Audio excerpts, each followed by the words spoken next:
Hey guys, this is a rock taken from an 800-year-old temple in India, and it has some strange properties. When dropped in water, it does not sink like normal rocks, it floats. There are some rocks which naturally float in water like pumice, but this rock you see here is not a natural formation. In fact, this is not a rock, it is a brick made by heating a mixture of mud and other materials to 1,000 degrees Celsius and was made into a lightweight block. During my recent exploration, I met two guys, Dinesh, who is an architect, and Arvind, who researches ancient sites.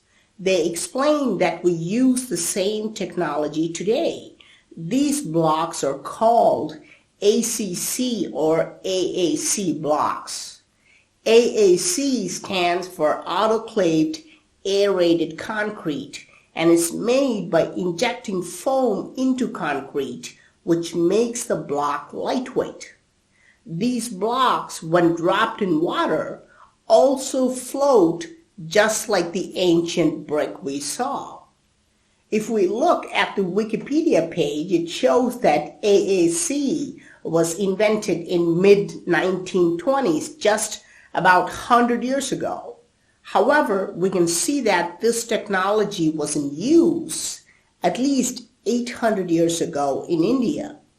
Now, we don't know what the ancient builders used to make the bricks float, and I could not get a sample of this brick to examine the ingredients. Since we don't know how it was created, let's move on to why these bricks were created. What could possibly be the use of creating such lightweight bricks in ancient India? This brick was taken from a temple called Ramappa temple, so I decided to go to the temple and find out why these lightweight bricks were used. You can see that this is a fabulous temple. The bottom portion is made of sandstone, which stands to a height of more than 25 feet. But there is a huge tower on top, which is completely made of these floating bricks. It has now been covered with plaster of Paris by the archaeology department. Why did ancient builders decide to create and use lightweight bricks for the tower? Why do we use AAC blocks today?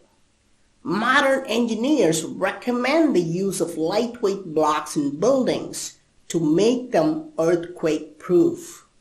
Structures built with heavy materials become rigid and are less flexible when earthquake occurs. When an earthquake happens, the building can sway horizontally or vertically, and if the building is too rigid, it will start cracking and begin to collapse. On the other hand, lightweight blocks like these floating bricks have these holes and are half the weight of regular bricks. These can make the structure more flexible to the ground movement. If we make a building with these floating bricks, the building will swing and sway along with the ground and will not collapse.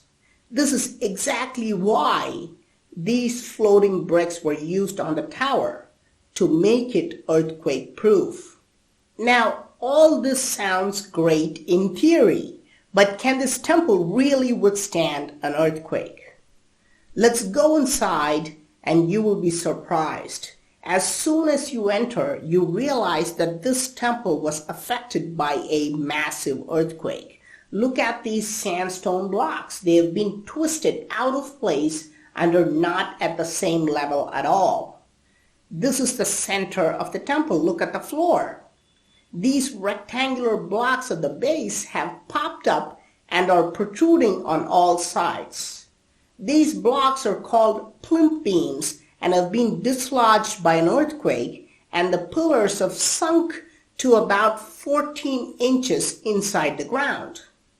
The original pillars would have stood 14 inches taller. Remember, I showed you the exterior of the temple a few minutes ago, and at that time, I guarantee you that you would not have guessed that this temple was affected by a massive earthquake. This earthquake occurred on April 1st, 1843, and destroyed all the houses around the temple. But the temple, which was already 600 years old at that time, was able to withstand the earthquake. Now we can understand why the ancient builders created these floating bricks. Their earthquake-proofing technology was not just a theory, it is a fact. Right next to the main temple, there is a miniature model of the temple, and this tower is also made of floating bricks. In the last century, many people have stolen these floating rocks from the smaller tower, which is why it looks like this now. You may wonder why the bottom portion of the temple, which is made of sandstone, did not collapse. The bottom structure is designed with an extremely wide base. The plinth beams were not rigidly connected, but were given gaps so they could pop out and save the structure when earthquake occurs.